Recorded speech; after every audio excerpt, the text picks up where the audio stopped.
ไป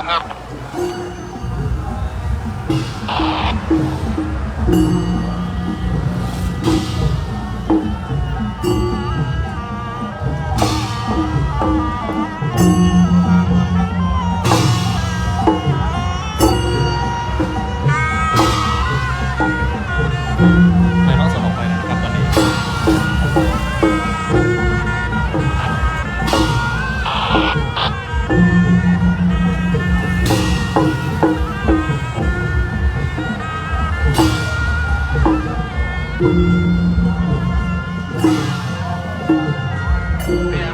อาจารย์ติ๊งตองถามว่าเขาแอบวิหารได้ก่อน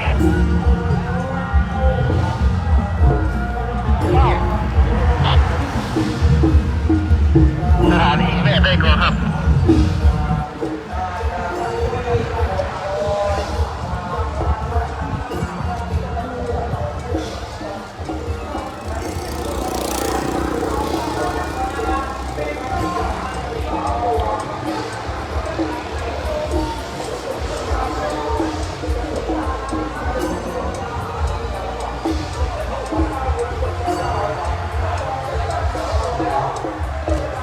เข้าตรงหน้าโอภะหรือว่าเข้าตรงที่ประตูนั่นเลยอ่ะ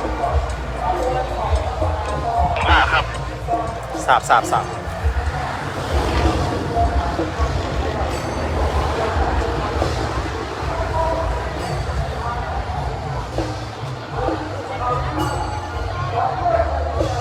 จุ๊บไปแล้วเดี๋ยวเขาเข่ากายกันก็ได้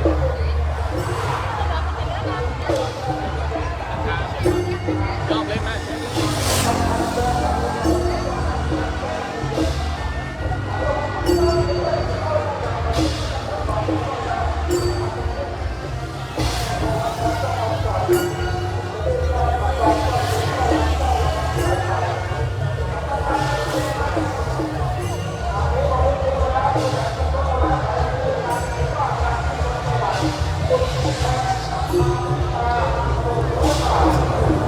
ที่ทุกท่านได้รับชมตอนนี้นะครับเป็นการถ่ายทอดสดริ้วขบวนฉลองสมโภชพระพุทธมิ่งมงคลมุนี4 เขตล้างนะครับหรือว่าพระเจ้าเศรษฐีหลวงนะครับณวัดมิ่งเมืองมูลตำบลวิชัยอำเภอเมืองจังหวัดลำปางนะครับซึ่งตอนนี้ก็เป็นริ้วขบวนที่กำลังจะเป็นเข้าภายในวัดนะครับผมขบวนสวยสดงดงามมากเลยนะครับ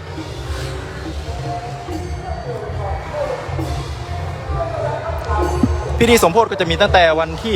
15-17 กุมภาพันธ์ 2567 นะครับสำหรับท่านที่มาร่วมบุญนะครับก็สามารถมาร่วมได้นะครับตลอด3วันนะครับวันนี้ก็จะมีพิธีสมโภชนะครับผู้ก็จะมีดนตรีรำวงนะครับวันนี้ก็คืนนี้ก็มีการสวดเบิก9 วานนะครับผมภายในค่ำคืนนี้นะถึงตอนเช้านะครับผมก็จะมีพิธีสวดเบิกข้างคืนเลยนะครับ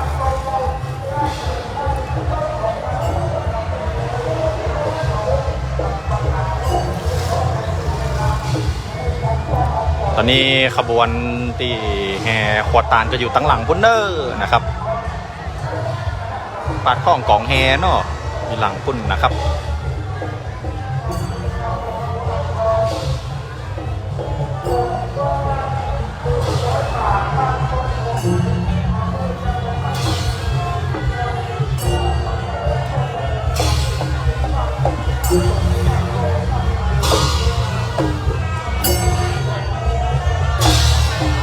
เดี๋ยวเอ็ดมินจะพาทุกท่านไปชมพอนะครับเรียวขบวนสดงดงามมากเลยนะครับผม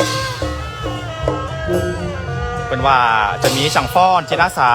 108 คนนะครับมาฟ้อนในงานนี้ตัวเองนะครับท่านที่สนใจมาร่วมงานก็มาร่วมได้นะครับที่วัดมิ่งเมืองมูลเนาะพิธีการก็เริ่มที่ตาเจ้านะครับตาเจ้าเป็นพิธีการบวงสรวงนะครับสิ่งศักดิ์สิทธิ์ในบริเวณของแก้วอารามวัดนะครับผมตอนนี้ก็จะเป็นพิธีแห่ขวตาลเข้าวัดนะครับริ้วขบวนสวยงามสวยสดงดงามมากเลยนะครับผม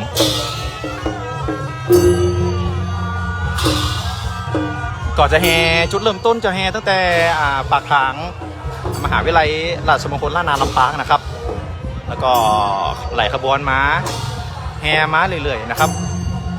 จนเข้ามาบริเวณของแก้วอารามวัดนะครับในวัดแห่งนี้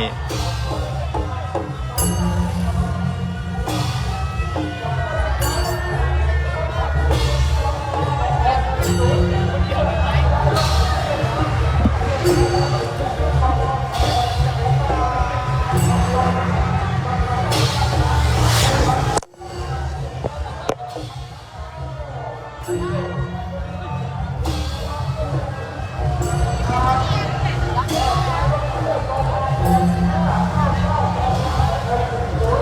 ริ้วขบวนก็สวยสดงดงามนะครับสำหรับสาธารณนิกชนทุกท่านนะครับที่จะมาร่วมในงานบุญครั้งนี้นะครับก็ขอมาร่วมกันได้นะครับพิธีของเขาก็จะมีทั้งหมดอยู่3วันนะครับตั้งแต่วันที่15ถึง17กุมภาพันธ์2567นะครับณวัดมิ่งเมืองมูลนะครับพิธีของเขาก็มีทั้งวันนะครับ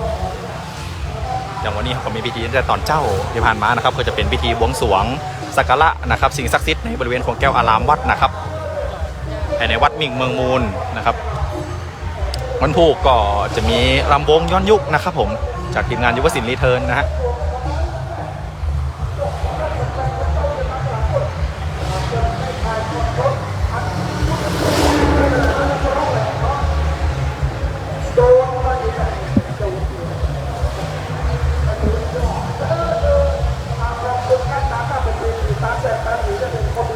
ตอนนี้ริ้วขบวนหัวขบวนนะครับอยู่บริเวณหน้าวัดนะครับหน้าพระพุทธมิ่งมงคลมุนีศรีเขลางนะครับหรือพระเจ้าเศรษฐีหลวงนะครับตอนนี้ได้ถึงบริเวณหน้าพระพุทธมิ่งมงคลเรียบร้อยแล้วนะครับผมกำลังจะเลี้ยวขบวนหัวขบวนนะครับเข้าบริเวณภายในของแก้วอารามวัดนะครับผมสวัสดีทุกท่านนะครับที่เข้ามารับชมในแฟนเพจของวัดมิ่งเมืองมูลนะครับผมเตียนมีนาทอสดตอนนี้นะครับเป็นพิธีนะครับฉลองสมโภชพระพุทธมิ่งมงคลมุนีศรีเขลางหรือว่าพระเจ้าเศรษฐีหลวงนะครับที่บริเวณวัดมิ่งเมืองมูลตำบลวิชัยอำเภอเมืองจังหวัดลำปางนะครับผมตอนนี้หัวขบวนอยู่บริเวณหน้าวัดเรียบร้อยแล้วนะครับเลี้ยวขบวนสวยสดงดงามมากเลยนะครับผมก็จะมีช่างฟ้อนนะครับจิตอาสาจำนวน108คนนะครับมาฟ้อนภายในงานตัวสวยสดงดงามอลังการมากเลยครับงานเขามี3วันนะครับเนอะตอนนี้ขบวนเครื่องหลวงได้แห่มาถึงบริเวณมณฑลพิธีแล้วคณะกรรมการนี่นะครับคือขบวนเครื่องหลวงนะครับเครื่องหลวงนะครับเรื่องเครื่องสักการะแบบล้านนาได้เคลื่อนย้ายขบวนมาถึงยังบริเวณหน้าพระเจ้าตนหลวงพระเจ้าเศรษฐีหลวงพระพุทธมิ่งมงคลมุนีศรีเขลางแล้วขบวนใหญ่อลังการงานสร้างจากขบวนตอนนี้ก็เลี้ยวขบวนได้ขึ้นมาบริเวณหน้าพระเจ้าตนหลวงเรียบร้อยแล้วนะครับผมเลี้ยวขบวนก็เป็นขบวนสักการะนะครับเครื่องสักการะเป็นด้วยความสวยสดงดงามนะครับ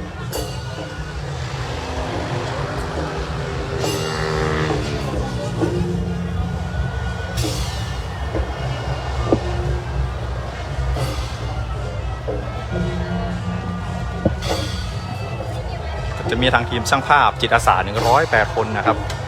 อยู่ทางหลังคุณนะฮะเป็นงานตียิ่งใหญ่อลังการนะครับของจังหวัดลำปางเขาแห่งหนึ่งงานเลยนะครับสามารถมาร่วมงานได้นะครับมาร่วมบุญกันได้เนอะกับที่วัดมิ่งเมืองมูลประธานของคณะสถาบดีพ่อแม่พี่น้อง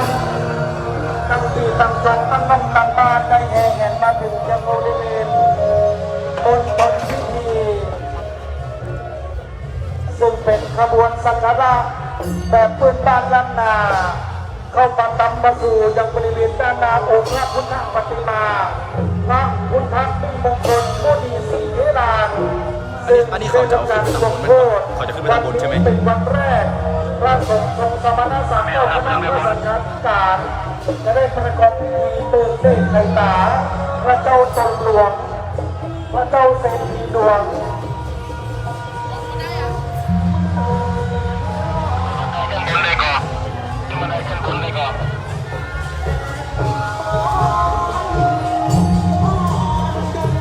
ขบวนจากสร้างนักจ้าง139ชีวิตและประจักษ์ดาใส่คณะสถาบดีพ่อแม่พี่น้องซึ่งขณะนี้เราได้ทำการถ่ายทอดสดทางไปยังสถานีวิทยุกระจายเสียง FM 106.5 เมกะเฮิรตซ์ริ้วขบวนเพลิงสักการะก็จะเป็นสวยสดงดงามมากเลยนะครับอลังการมากเลยนะครับและสถานีวิทยุภาคีเครือข่ายคลื่นสีขาวผ่านไปยังสถานีวิทยุต้นทางก็คือวัดสายจังหวัดเชียงใหม่นะครับขณะนี้จากฝน เครื่องสักการะก็มาถึงบริเวณหน้าพระพุทธมีมงคลนะครับมีสีเขียนรางเรียบร้อยแล้วนะครับ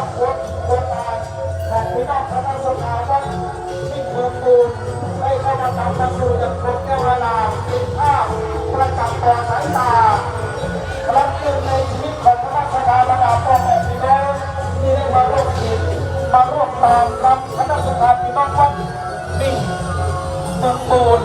ในวันนี้ซึ่งเป็นวันแรกที่เขาจะได้มากันประกอบพิธีกรรมพิธีการ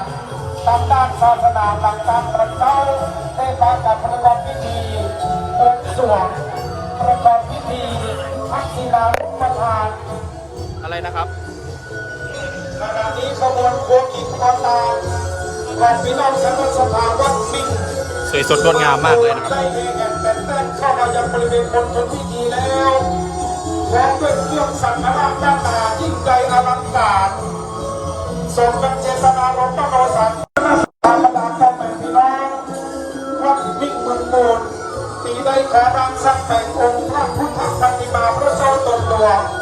พระพุทธมิ่งมงคลวณีศรีเทดาซึ่งจะทำการสมโภชโดยหลวงในวันที่ 15 16 17 กุมภาพันธ์ 2567 หลังจากได้ขอสร้างน้ำแบ่ง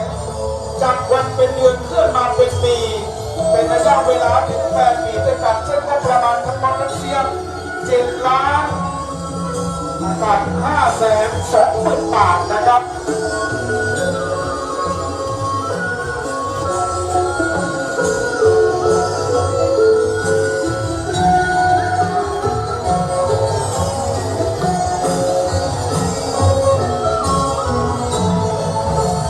ขณะนี้เราได้ทำการถ่ายทอดสดผ่านคลื่นวิทยุ FM 106.50 เมกะเฮิรตซ์วิทยุเพื่อการศึกษาพัฒนาชุมชนท้องถิ่นของวิทยาสงฆ์นครลำปางในการสมโภชโดยหลวงพระเจ้าตนหลวงองค์พระพุทธมิ่งมงคลวณีศรีไกรลานวัดมิ่งเมืองมูลนะครับตำบลพิชัยอำเภอเมืองจังหวัดลำปางดำริสร้างโดยท่านผู้ช่วยศาสตราจารย์ดร.พระครูสิริธรรมบัณฑิตเจ้าอาวาสวัดมิ่งเมืองมูลรองผู้อำนวยการฝ่ายวิชาการวิทยาสงฆ์นครลำปาง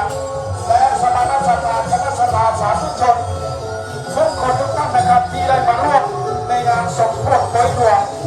ณของเจ้าวรางแห่งนี้เป็นวันแรกนะครับขณะนี้เครื่องสักการะล้านนานะครับเป็นเครื่องสูงเป็นธรรมเนียมปฏิบัติของชาวล้านนา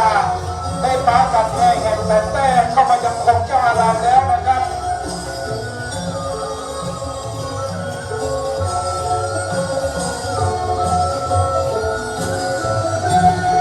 อันนี้ก็เป็นช่างฟ้อนจิตอาสานะครับจำนวน108 คนนะครับที่มาเป็นจิตอาสาในการฟ้อนครั้งนี้นะครับผมก็สวยสดงดงามนะครับตามแบบล้านนาของเรานะครับผม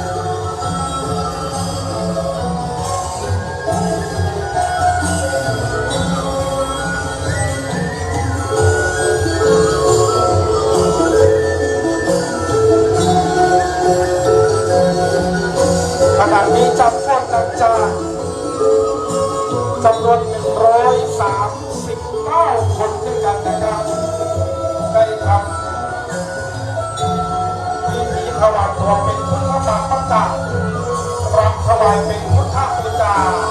แด่องค์พระพุทธปฏิมาพระเจ้าตนหลวงพุทธมิ่งมงคลวณีศรีเทดาเป็นภาพประวัติศาสตร์ครั้งหนึ่งในชีวิตนะครับที่คณะสัญญาประดาพ่อแม่พี่น้องได้มาร่วมในงานสมโภชในวันนี้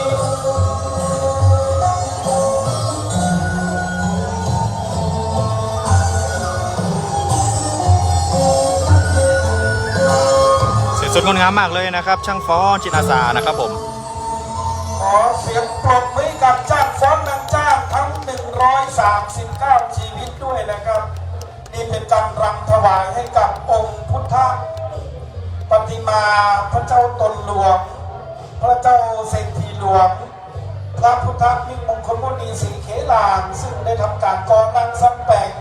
จากวันเป็นเดือนเคลื่อนมาเป็นปีจนถึงวันนี้ 8 ปีนะครับ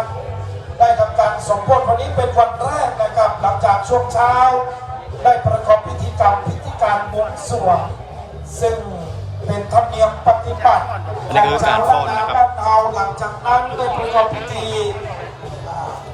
ตาม เดี๋ แต่ ยวรอด้านล่างเลยนะ ทางศิลาทานหรือกับบรรพชนผู้มีคุณอุปการของแก้วอารามวัดมิ่งบังมูลแห่งนี้นะครับขณะนี้ขบวนโค้งกินความตังของพี่น้อง เดี๋ยวแอดมินจะพาทุกท่านไปชมบรรยากาศภายในงานนะครับ ได้แห่แต้เป็นหมู่บ้านหลายชุมชนตำบลท้องถิ่นมาร่วมเป็นเนื้อนาบุญกันนะครับคณะสดาพี่น้องครับเวลา1 ทุ่มวันนี้หลังจากที่เขานำจากโคแลนแล้ววันนี้ไปไหนเนอะพี่น้องมาร่วมกิจกรรมในทางพระพุทธศาสนาเวลา1 ทุ่มเป็นวันดีพุทธาพิเศษนะครับ จะพาทุกท่านนะครับ ไปรับชมบรรยากาศภายในงานนะครับพี่นกนั่ง เทศานพระสงฆ์เจริญพุทธมงคลบนตันแสดงพระธรรมเทศนาสาราธิกาเลิศสูตรปารามีปัญจพุทธาพิเศษ เดี๋ยวแอดมินพาทุกท่านไปรับชมบรรยากาศภายในงานนะครับผมตอนนี้ช่างฟ้อนอย่าบมดเตื้อนะครับช่างฟ้อนมาเรื่อยๆนะฮะเป็นจิตอาสา พร้อมแล้วนะครับที่ ก็ช่วงบ่ายที่ผ่านมาก็จะมีจังซ้อนะครับจากทีมงานวอกเมียทวัดเมืองเถินนะครับผม อาหารฉับวิทยาอำเภอที่สูงที่สุด ฝั่งนี้ก็จะเป็นตางลมตานะครับพี่บอยแม่ติมักซ้อนะครับ อันต้องควรบอกว่าอำเภอที่สูงที่สุดอำเภอ ก็มาหน้าฟังซ้อแต่มาตอนเกินตอนนะครับคนนักขนาดหน้าพี่บอยแม่มาฟังซ้อกันนะครับ สูงที่สุดนะครับ ตอนนี้ก็ยังมีการซ้ออยู่ จะได้ทำการถวาย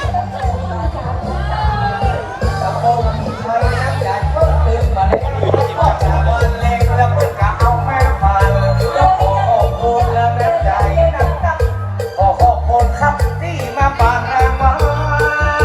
กับกระเจ้าเมฆกับอันนี้มาเต้นแน่ทางแล้วจ้างจะปานเข้ากลองยินดีต้อนรับนะครับยินดีต้อนรับพี่น้องคู่คนถึงบ้านลูกบ้านโบนแบบว่าคนใจละอ่อนบาเดียวถ้าว่าน้ำมันกับตื่นบ่ฮ้อน ไม่ได้อยู่หามซ้อนะมีอย่างเพื่อนมาเนอร์ เอากันเต็มที่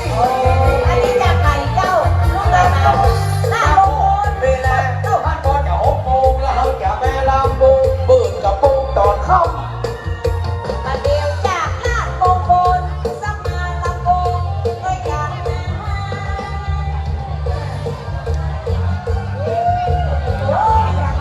สตรีมีการฟ้อนอยู่นะครับ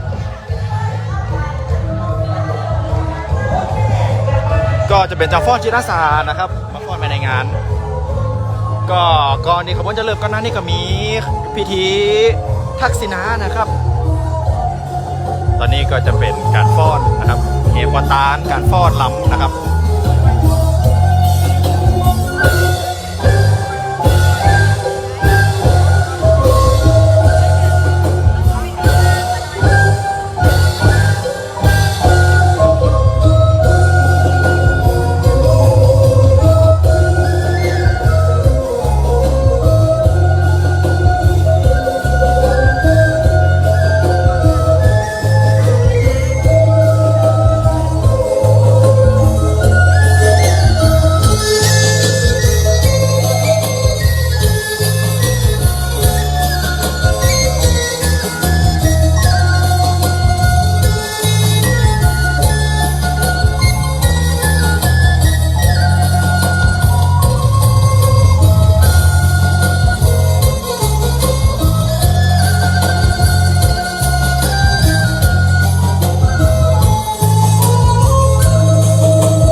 นะครับนี่เป็นลูกหลาน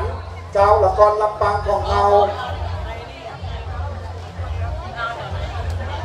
รถเก๋งโตโยต้ากม2610เครื่องใช้ย้ายรถของท่านนะครับปรบมือกับน้องๆเยาวชนอีกสักครั้งหนึ่งครับรถตู้ของโรงเรียนเครื่องใช้ย้ายรถของท่านนะครับตอนนี้ขบวนเครื่องหลวงขึ้นมาได้รถของท่านก็อยู่นั่นเองนะครับจ้างฟ้อน139ชีวิตจะได้ไปอยู่ที่บริเวณรถที่ท่านจอดอยู่นะครับเราจะทำการถ่ายทอดสดไปทั่วโลกนะครับตอนนี้มีทั้งคนเมืองคนไทยชาวต่างชาติกับมาอีแม่สเตลขากล้องเสกเกือบผูกีบอยู่ฮั่นนะแม่ต้ออยู่คำฟ้องทะเลาะตอนนี้จังฟ้อนแห่งคณะหนึ่งละตะกี้คณะเยาวชนมาเดี๋ยวนี้เป็นคณะของนางฟ้าแองเจิลฟ้อนผ่านดอกไม้ชุดที่2นะแม่เนาะแม่นก็เพลงที่4ฟ้อนเล็กใช่ไหมลำปางถิ่นไทยงามแม่นก็ตอนนี้รถเครื่องขายยารถของท่านนี่นะครับจ้างฟ้อน139ชีวิตนะเอาคุณ2เลิกเกตาพอเป็นรถของท่านแล้วครับพร้อมแล้วนะครับฟ้อนลำปางถิ่นไทยงามขอเสียงปรบมือกับจ้างฟ้อนนำจ้างของเราด้วยครับ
ฟ้อนเล็กก่อนล่ะ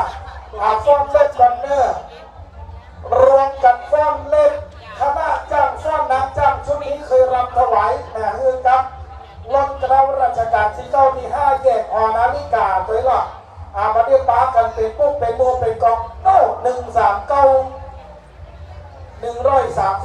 คนเขาได้เช็คชื่อตั้งแต่ไปแหลงตะวาแล้วเนี่ยในมาประมาณนี้ล่างสืบสวยแถวนี้บัดได้ยุบบัดได้พักคำอีแม่เลยตะเกียเข้ามาจะไปสระผมตัดผมรอสักครับมีการสู้สีอย่างเต็มนี้แน่คนไปทำผมทำห้าแต่งหน้าแต่งตาใส่คิ้ว2 จันมันตั้งรูปคนน่ะฝรั่งมังค่ายักษ์คิ้วดูตาอีแม่มันแน่นะอาจจะได้ไปเอาซิงเกิลแลนด์ฝรั่งเศสหุ้ยแม่รถหมายเลขทะเบียนอย่างก็ขอเคลื่อนค่ายช่วยกันย้ายครับ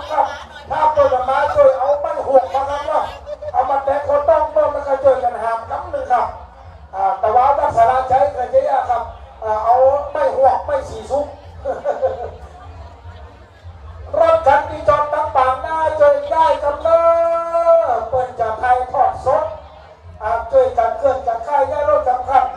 คณะกรรมการอพปรไปไหนโน้ตแล้วครับช่วยกันเอาไม่เป็นนักรถคำเดือดเนอสอบหาเจ้าของเจ้าภาพเจ้าของรถมาเจออยู่แต่ไหนหมูบาลังไปเมาจังสองโมง2610ไปบอกจังสอเปิดประกาศปุ๊บเต้าโอ้ขี้ฝุ่นกุ้มนี่แม่จังสอเทขึ้นนี่แม่เลยปุ๊บปุ๊บต้นสีพวกนี้แม่เลยช่วยกันย้ายรถคำเดือดเนอรถไหนเลยทะเบียนอย่างก็เขียนตัวเมาะคือจังสอไปประกาศบนเวทีคำหนึ่งครับเอาเตรียมจบจะมาเป็น8 ปีแม่อาจจะขอฟ้อนทั้ง2 นาทีบาลายช่วยเคลื่อนค่ายให้รถทันคำหนึ่งครับเนอยี่ห้อตม26102610โดยเคลื่อนค่ายแยกรถกับยี่ห้ออย่างครับโตโยต้ารถยี่ห้อโตโยต้าโซลูน่าหมายเลขทะเบียนกบ2610เคลื่อนค่ายแยกรถของร้านด่วนตอนนี้รถของร้านยังแวบแล้วครบ4 ล้อช่วยกันย้ายครับแล้วก็พออาจารย์ดังวินช่วยย้ายรถครับหนึ่งครับ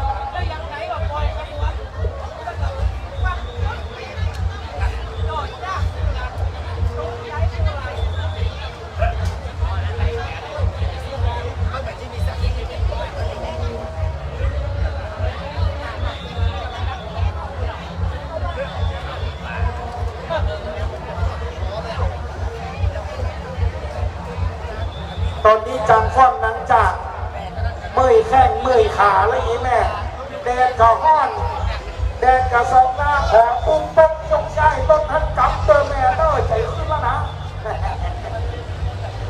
เรียบร้อยลงเจ๊เอาไปประกาศที่จังสอบนกำกับพี่ไอ้ครับรถไหนในทะเบียนกด2610ยังเป็นกมนะครับอันนี้แหมกันนะบ่โอ้กมเหมือนกันครับรถนิสสันมาสครับ8599เคลื่อนค่ายย้ายรถกับรถคันนี้คันน้อยแบกขึ้นไหลน้ำไหลบ่ระวังกล้องหลักครับรถคันนี้แบกขึ้นไหลครับช่วยกันจะค่ายย้ายครับไปกี่จังสองคนเด้อมาลังเจ้าของ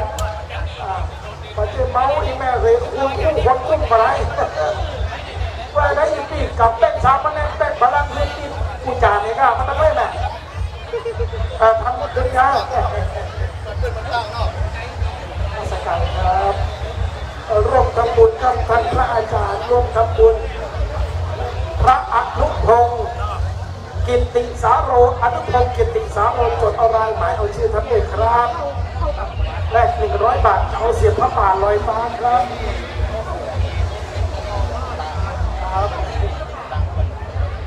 แต้มเอาชื่อของพระอาจารย์นะครับมาได้ฟ้อนกับเตยอีแม่เหยรถมาได้เคลื่อนมาได้ค่ายแฮมเบอร์โทรศัพท์ไผ่โต๊ะครับยี่ห้ออย่างว่ามาแล้วโอ้ตายละโทรศัพท์ที่เจ้าเห็นอ่ะเขาขอสอบพอกับเราอย่างซ่อนอยู่ตรงไหนนี่อันนี้อย่างนี้โอ้อันนี้ตัวเจ้าพอใช่ไหมเปลี่ยนสักขีพยัญชนะเปิดกับเราอันนี้คือวันไหนอย่ามางามเต้ว่าใส่ซิมสีแดง สีขาวกูกับดอกไม้โทรศัพท์ไผ่หายอีแม่สวมพอกระเป๋าเตียวกระโปรงซิมกำล้อไทยของมูจังฟ้อนมาลืมไว้นี่นะนับ1 ถึง 3เด้อฮะได้เลยแมววันนี้ครับมาเช้าเลยเนี่ยเดี๋ยวสักพักคุณแม่จะมีส่งปันสายขอบคุณเจ้าขอบคุณจังหวะขอบคุณจังไหลไอ้นานนี้ขอบคุณมาได้มันไม่ยังรู้อยู่ลูกจักได้เจ้าของรถด้วยยังเขาจะฟ้องแล้วนะตอนนี้เรากำลังถ่ายทอดสดผ่านคลื่นวิทยุกระจายเสียง SM 106.50 เมกะเฮิรตซ์วิทยุเพื่อการศึกษาพัฒนาชุมชนท้องถิ่นจังหวัดลำปางของวิทยุนครลำปางนะครับและคลื่นวิทยุสีขาวภาคีเครือข่ายวัดสายหินนะครับจังหวัดเชียงใหม่ทั่วภาคเหนือเลยนะครับตอนนี้รถย้ายเรียบร้อยแล้วเราจะทำการถ่ายทอดสดไปทั่วโลกนะครับผ่านช่องทางการรับข่าวสารทางเฟซบุ๊กทางไลน์ทางยูทูบไลฟ์นะครับรวมแล้วนะครับจ้างฟ้อนจ้างจะฟ้อนเล็กนะครับถวายเป็นพุทธบูชานะครับบัดนี้พร้อมแล้วขอตามปุณสาวช่วยทำเพลงฟ้อนเล็บนะบัดนี้ขอเสียงปรบมือดังให้กับจ้างฟ้อนหน่อยครับ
ขอเสียงปรบมือกับจ้างฟ้อนและจ้าง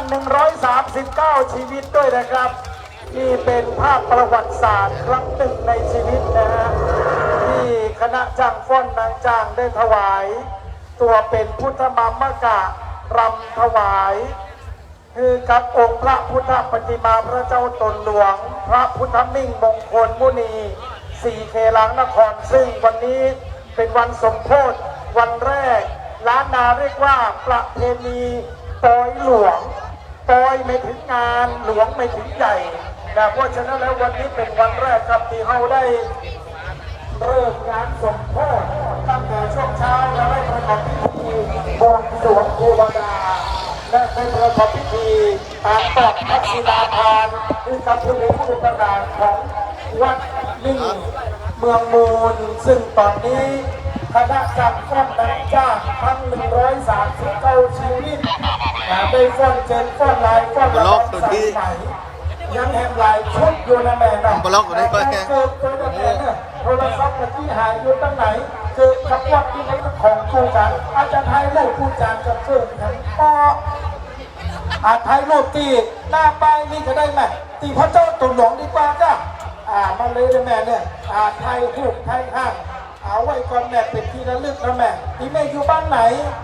นัดบ้านตาส้นบอยนะบ้านไปบ้านย่างบ้านแม่ต่ำอยู่หันตรงแม่เนาะบ้านไปจังขำบ้านตาลงบ้านอยู่รับอยู่บนบ้านรับแหลบ้านไปละตีเป็นแปบ้านตีเป็ดบ้านไปจังเพชรบ้านแม่พริกบ้านไปบ้านมาที่บ้านตาส้นบอยเนาะเอ้าอันนี้จังพ่อจังตาข้างหน้าอย่างแม่บอกที่เสียงยังนักเลือดตัวอาจารย์ฟ้อนเชิญฟ้อนไรฟ้อนเสร็จแล้วทางผอบอกไปกี่เขาดำจำเขาไรที่ไหนเขาตั้งไหมดูที่ข้ามจันตาวันนี้เรื่องสีผอบอกจางฟ้อนสีเขาดำฟ้อนเขากันเด้อตอนนี้จางฟ้อนนั้นจากคณะไป แสดงความจงรักภักดีต่อองค์สมเด็จพระคณิษฐาให้กำลังใจพระองค์สมเด็จพระเอกราชสุดาสยามบรมราชจักรนารีจ้างฟ้องดังจ้างคนจ้างนั่นเดี๋ยวมันลอยอย่ามันงามนะตัวโอนมาได้เลยกับคิดเก๋ยูเรกาเก๋ไก่สไลเดอร์เลิศหรูปันตุนาวพ่อเรื่องยังแม่ต้องขอนะว่าเอาละมาตัวนะเอาเลยตามบนเสาคนยังครับตามบนเสาถ้าผมรับเปิดวิจารณ์กับจ้างคนคอเลยครับ พูดมาแล้ว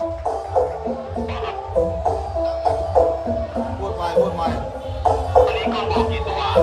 กล้องมากี่ตัว สอง 2 ตัวครับ2 ตัว เ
กับจังฟ้อนของเฮากับครับแม่งามแต่ตั้งน้ำนักนานำผ้าตอนสบายสีม่วงไปซื้อลูกไหนมาแม่ถ้ามันปุ้นเลยแม่ซื้อมาใส่แถมเนื้องามแต่อีแม่มีไผ่สู้อีแม่ได้นะสีม่วงนี่ เอาละครับตอนนี้จังฟ้อนนะเจ้าคิวต่อไปครับเด็กปึ้งลึงหนีแม่เลย พร้อมไม่ยานครับอีแม่แต่ว่าที่ว่าครูมันปั่นโพสเนี่ยก็ท่านพระครู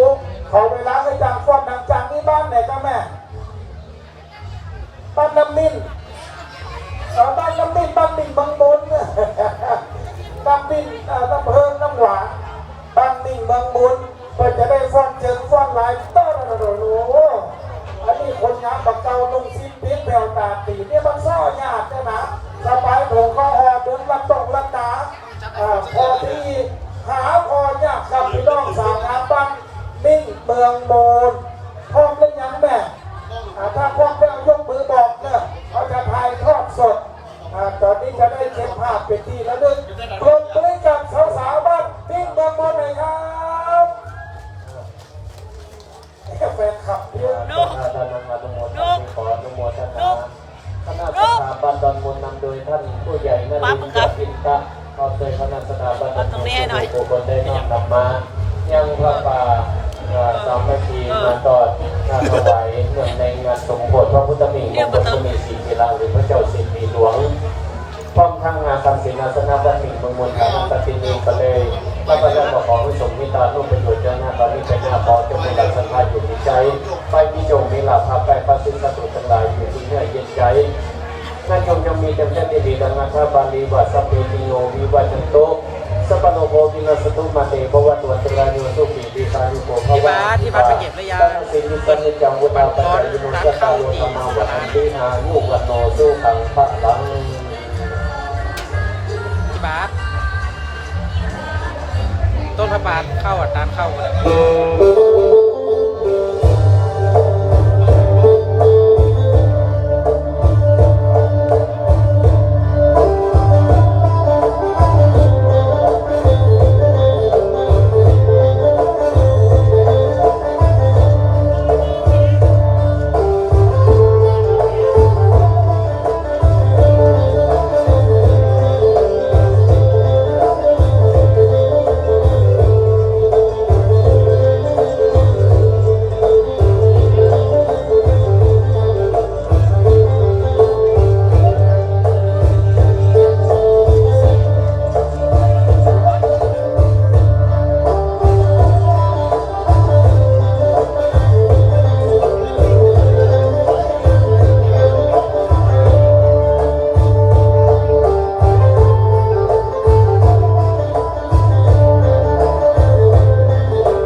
ภาพเจ้าศรัทธาหรอกตื่นมาก่อนนกก่อนกาก่อนเพชรก่อนไก่ตั้งแต่ตี 2 ตี 3ต้องออกมาเดียวยังไม่ได้ยั่งคำเตือนหิวอีแม่เฮ้ยชอบกินน้ำกินข้าวกินปลาครับเด้อตาสีตาจางมดครับเดี๋ยวอาบน้ำเอาดอกไม้ให้ไปนะก็จะสวดเบิกอยู่เอาละจ้างฟ้อนแห่งคณะหนึ่งบ้านเสด็จมารอตั้งแต่บ่าย 3 โมงบ่ายยังมาได้กลับบ้านเมื่อจองเดี่ยวยังมาได้ฟ้อนเดี่ยวบอกคิวยาวอีแม่มาแล้วครับคิวบ้านเสด็จจ้างฟ้อนสูงไว้ใจเกินร้อยหลุดเลยอันเดียวนะจ้างฟ้อนบ้านเสด็จเอาแม่ถึงคิวเลยอีแม่เฮ้ยที่2 เพลงเลยนะวันนี้รอบเป๋าขนาดนี้รอบเป๋าของบ้านเสด็จจ้างฟ้อนสูงไว้ใจเกินร้อยขณะนี้เราถ่ายทอดสดผ่านเฟซนะครับเฟซบุ๊กนะครับวัดนิ่งเมืองโบนนะครับวัดนิ่งเมืองโบนโอ้ยปอทองรออินเทนพอยังอายุ40 ปีแล้วปอทองเนาะพร้อมรับปมมือกับแม่บ้านเสด็จอีกครั้ง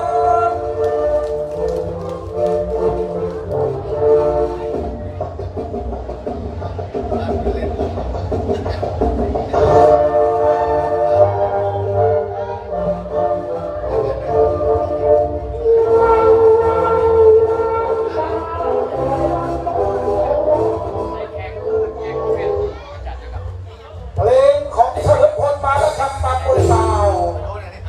แม่นก็ได้ล่ะเฉลิมพลมาแล้วครับมาครับตามบนสาว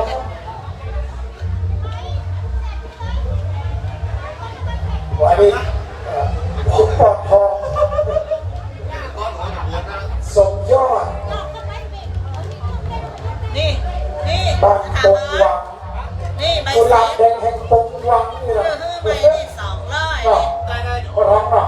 ทีนี้ปอดทองได้เท่าไหร่ครับ92แล้วบสบวชอายุ92ปอดทองมาพอจังสอมาทำบุญกับวัดมิ่งเมืองมูลของเรามาหรือยังป่ะเฉลิมพลมาแล้วครับจังฟ้อนจังบ้านเสด็จไทยคู่ไทยห่างกับปอดทองเขา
ำบลบ้านนาแปลบ้านไปตีปิดแปบ้านตีเป็ด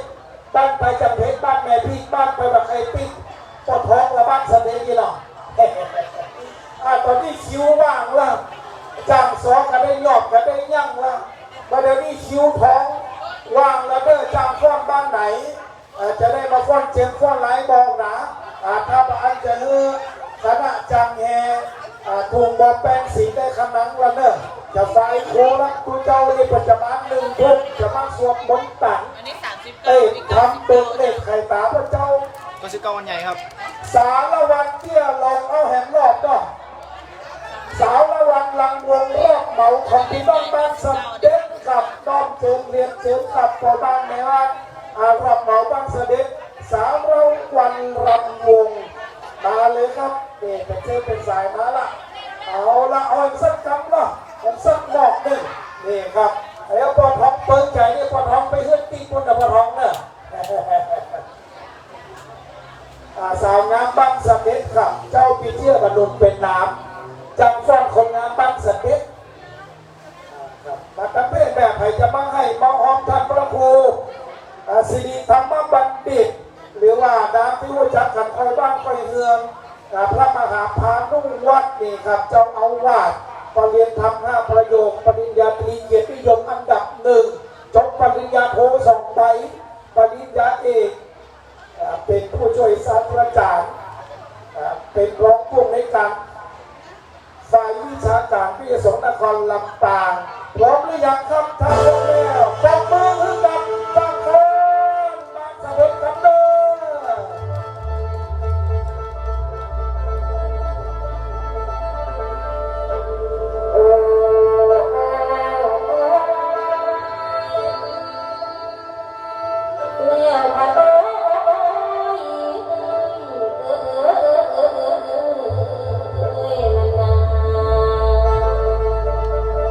โดยองค์เด่นเป็นยิ่งใส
แอบสัก4 รอบแอบรอบนั้นเป็นร้อยรอบ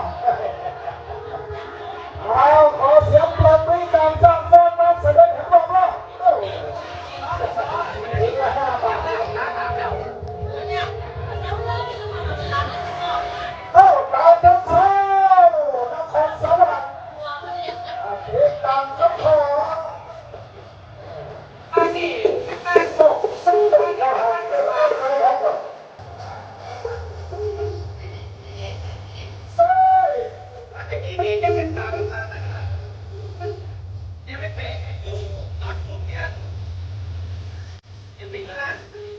โอ้โหนี่รับจ้างฟ้อนรับจ้างปั้นสลิงอ้าวเป็นตัวเท่าไหร่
งพันแต่งมึงนะนิ้วเด้อบนแก้เมื่อว่าเพลงอย่างนี้แหละบอกเป็นกาสาราตำบลซ้ำเนี่ยระวงกาสารวันเตี้ยลงล่ะสาวภูไทยตำบลสาวภูไทยส่งแล้วตู้เจ้ากำลังอาบน้ำกำลังส่งน้ำอยู่หนึ่งทุ่มพวกมันนะปนทองอายุเกินเอาครับจากก้อนแรงจากคณะไหนอยากจะฟ้อนเพลงฟ้อนลายฟ้อนระดับสายไหมวันนี้พระป่าหวังว่าจะเข้าวันนี้แล้วก็วันพุธเอาละครับสาวภูไทยไว้พบเพชรสุพรรณศิลปินแห่งชาติสาวภูไทยตามเขาขอครับใครจะขอเพลงยังไม่ขอตีตามบนเสาเลยเลยนะบอกซะแล้วว่าลำฟ้อนถวายตุ้งเจ้ามาโอ้ยใจนะฮะสาวพุทธเป็นล่อเล่นเอาเป็นเศร้านครสวรรค์ตาวันนี้เกิดยิ้มตาเราเขายอดไทยที่รักกันจากตัวน้ำตาหยดเดี๋ยวนี้ฟังนะแต่จะฟ้อนคนเป็นเป็นต้องแข็งแล้วที่นักบวชนั้นด้วยกันครับนี่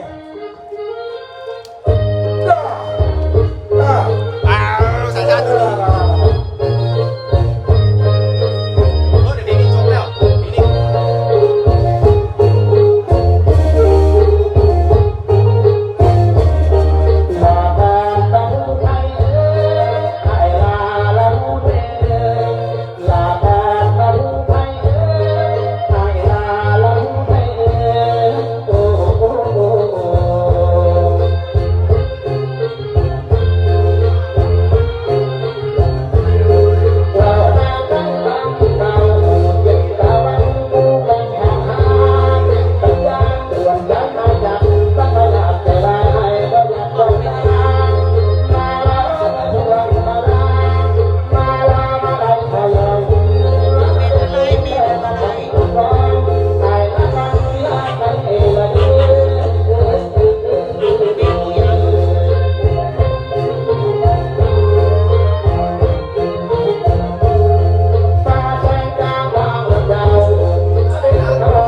ถ้าพระน้องพิธาพาตั้งเข้า